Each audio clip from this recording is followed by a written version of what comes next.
Glória a Deus. Eu quero saudar a igreja com a paz do Senhor, amém? Amém. Quero compartilhar, irmãos, uma palavra que o Senhor colocou no meu coração. Glória. Uma palavra simples, vou ser breve nessa noite. Mas da mesma forma que o Espírito Santo falou comigo, quero compartilhar com a igreja, amém? Abram as vossas Bíblias em Marcos, capítulo 14. Nós vamos ler aqui alguns versículos. Glória a Deus. Nós vamos ler o versículo 3, vamos ler o versículo 10 e o versículo 37, amém? Aleluia.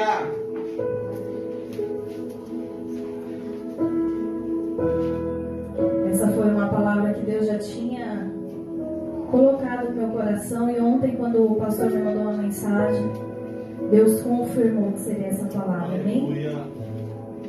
Marcos 14, versículo 3. Todos encontraram? Amém? Vai dizer assim: o jantar em Betânia. E estando ele em Betânia, assentado à mesa, em casa de Simão, o leproso, veio uma mulher que trazia um vaso de alabastro, com unguento de nardo puro, de muito preço. E quebrando o vaso, lhe derramou sobre a sua cabeça.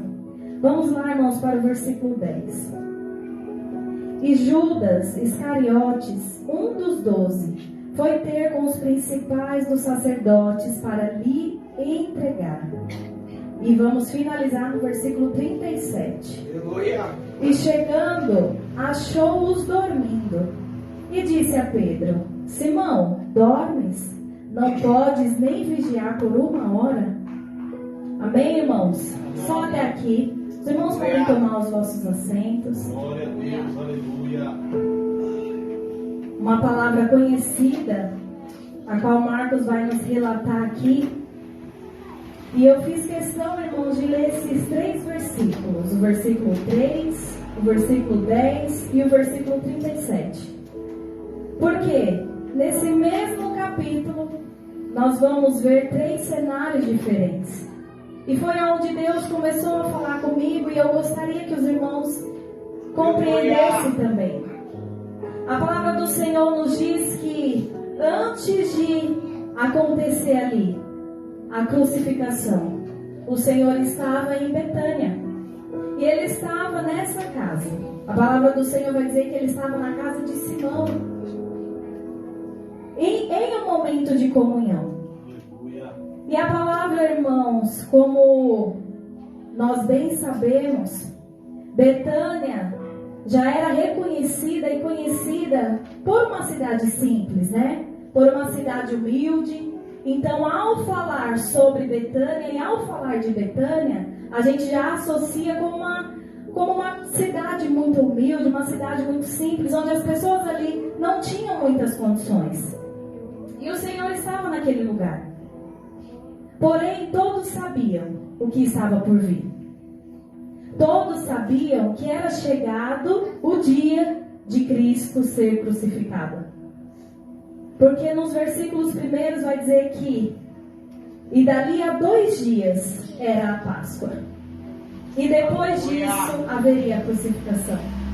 Então estavam todos muito ansiosos por este momento. Mas os versículos que eu li aqui e que eu quero que vocês entendam é o que Deus colocou no meu coração. Que neste capítulo vão haver 3 cenários. Vão haver 3 pessoas. E hoje, irmãos, é um culto de libertação. Então eu já queria que você começasse, enquanto eu ministro, começasse a se examinar. Qual é o cenário, qual é a pessoa que você talvez se encaixe. Porque eu tenho certeza que a palavra do Senhor, ela não volta vazia. Então ela vai ir, vai de encontro com a sua vida e vai trazer uma resposta para você. Uma direção. E aqui, irmãos, a palavra diz no versículo 3 que Jesus estava sentado à mesa e de repente veio até ele uma mulher. Na Bíblia de estudo que eu tenho, está entre parênteses, e diz que essa mulher era Maria, irmã de Lázaro. Mas aqui onde nós lemos em Marcos, ele não faz menção ao nome da mulher. ele não faz menção à identidade daquela pessoa, mas ele faz questão de colocar aqui a ação dessa mulher. Aleluia. Porque ela não disse muito, ela não precisou falar, ela agiu. E a palavra vai nos contar então que Jesus, estando em Betânia, estando assentado à mesa, chegou essa mulher. E ela chega com um vaso de alabastro e chega diante do Senhor, quebra o seu vaso e unge o Senhor, unge a cabeça de Jesus. E aí, irmãos, eu já comecei a questionar a Deus, né? Que a gente vai lendo, não sei se os irmãos é assim, mas a gente vai lendo e vai criando um monte de perguntas na nossa cabeça. E aí eu vou buscando, vou estudando, vou procurando entender, porque eu sei que tem mistério e revelações que a gente só vai encontrar em Deus quando a gente for indo a fundo, meditando. É por isso que o salmista vai dizer, medite na palavra. Porque se você só ler, vai ser uma simples palavra. Mas se você meditar, haverá aqui uma revelação. E aí, irmãos, aquela mulher tem essa atitude de se achegar diante de Deus, quebrar o seu vaso e ungir ao Senhor. E a palavra nos diz que não foi com qualquer óleo, foi com um unguento de nardo puro, que era muito valioso naquela época. E aí, irmãos, eu fui pesquisar um pouquinho sobre isso, sobre esse nardo, sobre este vaso, qual que era a importância. Por quê? Porque nos próximos versículos nós vamos ver que aqueles que estavam à mesa questionaram. Aqueles que estavam à mesa indagaram. Aqueles que estavam à mesa não aprovaram a atitude daquela mulher. E aí eu vejo uma mulher quebrando vários protocolos. Porque naquela época, irmãos, a mulher ela não podia se achegar ali, se assentar à mesa, ela só era para servir. Então ela tinha que ir, servir e se retirar. Mas a palavra nos diz que essa mulher não se importou com as leis, não se importou com os protocolos daquela época. Mas ela se preocupou em agradar e em atender ao Senhor. Oh, glória! E isso já me chamou a atenção, porque que mulher de ousadia, que mulher de atitude. Enquanto Jesus estava na casa, ele estava sendo recebido por aquelas pessoas. A palavra de Deus não diz quem estava à mesa, mas nós podemos interpretar que existia uma mesa, que existiam pessoas à mesa, porque a partir do momento que uma mulher tomou uma atitude e recebeu a Jesus de maneira diferente, as pessoas que estavam na mesa questionaram. Meu Deus, a glória. E aí, irmão, se eu pudesse dar um título para essa mensagem, eu diria: quem é você diante da mesa? E o que você tem para oferecer? Meu Deus, a glória. Porque, irmãos, essa mulher, com aquele vaso de alabastro e com esse unguento, ela quebrou e ungiu ao Senhor. E aí eu fui estudar um pouquinho sobre isso. Irmão, sabe o que eu aprendi? Que este vaso, que este óleo, era para aquelas jovens, aquelas mulheres daquela época guardarem, para que no dia do seu casamento, no dia que elas conhecessem o seu noivo, servissem como oferecer ao noivo. Elas deveriam entregar esse óleo precioso ao noivo. Então, Maria estava com este vaso e com aquele óleo guardado, e eu entendo que ela já estava guardando há um tempo, porque a palavra nos diz que era um óleo muito precioso, irmãos. E ele era tão caro que ele equivalia a 1 ano de um trabalhador naquela época. Olha a dimensão da preciosidade deste óleo. E era algo que tinha que estar ali guardadinho para o seu futuro noivo. Aleluia. Mas eu vejo uma mulher aqui se abstendo disso, sacrificando as suas próprias vontades e oferecendo o seu melhor a Jesus. Aleluia. Oferecendo aquilo que estava guardado, aquilo que ela tinha de mais precioso, oferecendo a Jesus. E com uma atitude tão linda de ungir a cabeça do Senhor. E eu achei isso incrível, irmãos, porque naquela época somente os sacerdotes ungiam aos reis na sua cabeça. E aí o Senhor já foi ministrando comigo e falando ao meu coração.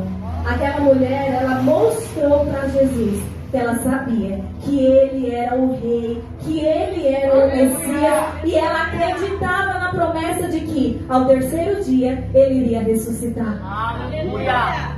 E o que eu acho mais interessante, irmãos, é que todos sabiam o que estava por vir. Como eu disse no começo, todos sabiam que estava próximo à crucificação. Mas ninguém tomou a atitude de aproveitar a oportunidade que eles tinham. Talvez pudesse ser ali a última oportunidade que Jesus estaria na mesa. Era talvez o momento daqueles que estavam ao redor da mesa servi-lo melhor, recebê-lo melhor, mas não o fizeram.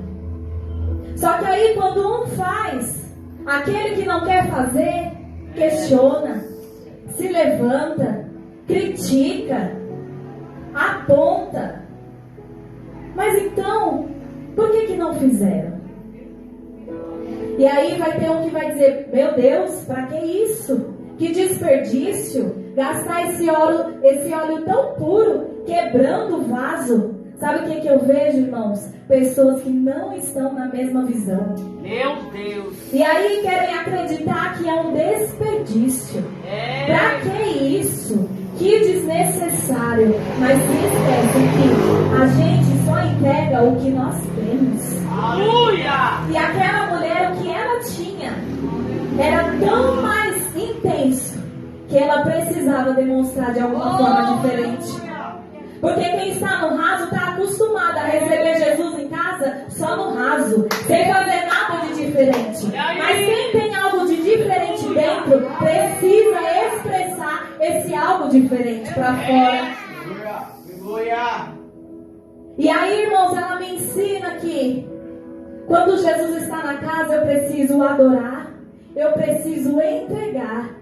E eu preciso reconhecer que Ele é o Messias. E assim ela fez. E não precisou, viu, irmão, se justificar. Não. Nós não vemos ela debatendo com quem estava questionando. Não. Nós vemos, sabe quem? Jesus. O nosso advogado fiel. Dizendo: por que estão questionando? Ela fez o que ela pôde. Ela fez o que ela tinha de melhor. Ela entregou e preparou meu corpo para o sepulcro. Enquanto vocês estão aqui na mesa e poderiam fazer isso conjecturando, tá, irmãos? E não fizeram. Por que a detens essa mulher? Deixe ela. E aí o próprio Jesus interviu ali naquele momento, irmãos, e defendeu ela diante aos seus acusadores. Glória. E aí, irmão, sabe o que eu vejo com isso? Que enquanto nós estivermos preocupados em agradar, em adorar ao Rei dos Reis, Ele se responsabiliza pelos nossos acusadores. Glória. E aí muitos podem até pensar que o que nós estamos fazendo, com o que nós estamos entregando, é muita coisa, é muita religiosidade, é muita oração, passar a noite na igreja orando. Mas tem um que é advogado. Glória. E ele vê, irmãos, a intenção do nosso coração. Aleluia. E aí o Senhor foi falando comigo o seguinte: depois disso, e aí nós vamos lá para o versículo 10. A palavra vai dizer sobre um homem que era discípulo de Jesus. Mas a intenção que ele tinha no seu coração estava longe. E ele precisava aprender com Maria. Era discípulo de Jesus, andava com Jesus, ouvia as palavras de Jesus, via os milagres de Jesus. Mas o que ele tinha dentro? O que ele tinha dentro? O que ele tinha dentro ele colocou para fora. Ele entregou a Jesus. Ele traiu Jesus. Meu Deus, olha aí, Jesus. E aí o Senhor já foi falando comigo. Em um mesmo capítulo, nós temos 3 cenários. A mulher que entregou e adorou, e o discípulo que traiu. E quantos, irmãos, têm traído a Jesus nas suas atitudes, na sua conduta, na sua entrega? Aleluia. Sabe por quê, irmãos? O próprio Espírito foi falando comigo. A entrega não é somente no âmbito espiritual, mas entrega melhor o seu tempo. Entrega melhor os seus dons. Entrega melhor os seus talentos. Eita, Deus, aleluia. E aí o próprio Espírito foi falando comigo, filha, a gente precisa aprender que não, para Jesus tá bom assim. Não, desse jeito que tá bom. Jesus vai entender, Jesus vai me compreender. Não, irmão, não é assim não. Separa aí o óleo mais Eita, precioso. Deus, aleluia. Separa nessa noite aquilo que você tem de melhor. Entrega nessa noite algo para Deus, mas entregue o seu melhor, não entrega de qualquer jeito não. Porque o Senhor, Ele olha aqui para dentro. E mesmo Judas, estando à mesa, ele não compreendeu o que era uma entrega. E aí ele saiu e foi entregar a Jesus. Porque, irmãos, infelizmente, o Senhor é educado. Ele vai bater, porque Ele quer entrar. Mas se o seu coração estiver fechado, se o seu coração já estiver maquinando mal, infelizmente, o Espírito Santo pode até intervir, pastor, tentar te convencer, mas ele não vai te obrigar. Você toma a sua decisão, assim como Judas foi lá e tomou a decisão de o trair. E aí nós vemos um discípulo entregando para Jesus uma traição. E aí, no versículo 37, nós vamos ver Jesus subindo ao Getsemane, porque a sua alma estava angustiada. E aí, por mais que ele estivesse ali, os 12 discípulos, tem momentos, irmãos, que vão ser os mais chegados. Porque nem todos vão compreender, né? E aí a gente precisa, todos são chamados, poucos são os escolhidos. E aí Jesus chama 3, Pedro, Tiago e João. Vamos comigo, vamos orar comigo, porque a minha alma está angustiada. E eles vão, irmãos. Eles seguem a Jesus. Eles estão no local onde Jesus está. E quantos não estão seguindo pelo caminho, estando onde Jesus está? Mas sabe o que eles entregaram? Negligência. Sabe o que é negligência, irmãos? Falta de atenção, falta de cuidado, falta de empatia, sabendo ajudar e eu não ajudo, eu estou negligenciando. E aí, quando eu vejo os homens, esses 3 discípulos, indo até o Getsemane, indo até Jesus, eles estão seguindo o caminho, indo para o lugar. Mas quando chega lá no lugar, quando Jesus sobe para orar, que volta, encontra eles dormindo. E aí Jesus chama a atenção de Pedro. Pedro, não pode vigiar nem por 1 hora. Não pode ser prudente nem por 1 hora. Eu estou com a minha alma angustiada, Pedro. Jesus, irmãos, estava pedindo ajuda, pedindo intercessão. Uma coisa tão simples. E os discípulos que andavam com Jesus não conseguiram. Jesus sobe outra vez. E quando ele volta pela segunda vez, os discípulos estão dormindo. E aí Jesus olha e vê. Infelizmente, basta. Chegou a hora. E vocês não puderam me ajudar nem por 1 hora. Irmãos, isso é muito forte. Porque infelizmente tem muitos que estão ainda no sono da indolência, deixando com que a fadiga, com que o cansaço, com que a opressão lhe tire da posição, lhe tire do lugar de oração. E aí acabou-se o tempo, acabou-se, chegou a hora de Jesus ser levado, de Jesus ser crucificado. E aí quando chega essa hora, não adianta mais orar. Não adianta mais interceder. Porque é chegada a hora. Quando Jesus precisava, não estiveram presentes. Não conseguiram interceder. Então no versículo 42 Jesus vai dizer: levantai-vos, basta, é chegada a hora. Aleluia. E assim, irmãos, o Espírito Santo foi falando comigo. E é isso que eu quero compartilhar com você. Aleluia. Nessas 3 situações, em qual você se encaixa? E não estou falando aqui, irmãos, não para te acusar, não para te apontar. Eu estou fazendo com vocês o que o Espírito fez comigo. Porque talvez em algumas áreas você está como Maria, entregando o seu melhor.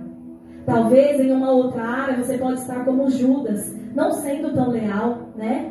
Não sendo tão parceiro, não intercedendo, não ajudando, entregando, sendo realmente desleal com o seu próximo, desleal com a sua família, desleal. Ou em outros momentos você esteja como esses discípulos, desapercebidos, que Jesus está te chamando para um particular, te chamando para levantar-se para interceder. E aí o Espírito Santo foi falando comigo: quem é você? Quem é você diante da mesa? E o que você tem para entregar? Então que hoje, nessa noite, você possa refletir sobre isso. Aleluia. Sabe por quê? Enquanto eu estava ali escrevendo, no YouTube começou a tocar a música do Emaús, que o Diego cantou aqui. E aí o Espírito Santo foi falando comigo, tá vendo? É que às vezes no meio do caminho, Jesus está tão perto, mas as pessoas não conseguem enxergá-lo. Mas ainda bem que para aqueles 2 discípulos, quando estavam à mesa e no partir do pão, os seus olhos foram abertos. Então talvez você se chegou a este lugar como aqueles 2 discípulos. Mas se Deus está te dando a oportunidade de se assentar à mesa, que os seus olhos possam ser abertos. Para que você possa entregar a Ele o seu melhor. A melhor adoração. E não se esqueça disso. Ainda que o mundo, ainda que as pessoas enxerguem como um exagero, não, irmãos, para o nosso Deus é o melhor. Tem que ser o melhor. A entrega ainda precisa ser com esse unguento, sabe? Com o melhor unguento, para aquele que é digno. Amém? Irmãos, é só até aqui. Eu não vou ficar me estendendo, porque foi só isso aqui que o Senhor falou comigo. E eu espero que o Espírito Santo tenha falado com você também. Amém? Curva a sua cabeça, eu quero orar com você. Soberano Deus, eterno Pai, Jesus, até aqui é o que o Senhor me deu. E eu sei, Espírito Santo, que diante da mesa nós temos a oportunidade de entregar a Ti a nossa melhor adoração, o nosso melhor louvor, a nossa melhor entrega, Jesus. Então eu te peço, Senhor, nos ajude a sermos, ó Deus, como Maria, entregar a Ti o nosso melhor, o nosso coração, e que nós possamos, ó Deus, em todas as áreas, conseguirmos, ó Jesus, entregarmos a Ti aquilo que o Senhor é digno. Porque o Senhor é digno de toda honra, de toda glória e de todo louvor. Em nome de Jesus, é o que eu te peço, Senhor. Desde já te louvo e te agradeço. Em nome do Pai, do Filho e do Espírito Santo. Amém, amém. E amém. As palmas louvem ao Senhor. Eu agradeço a minha vida, oportunidade.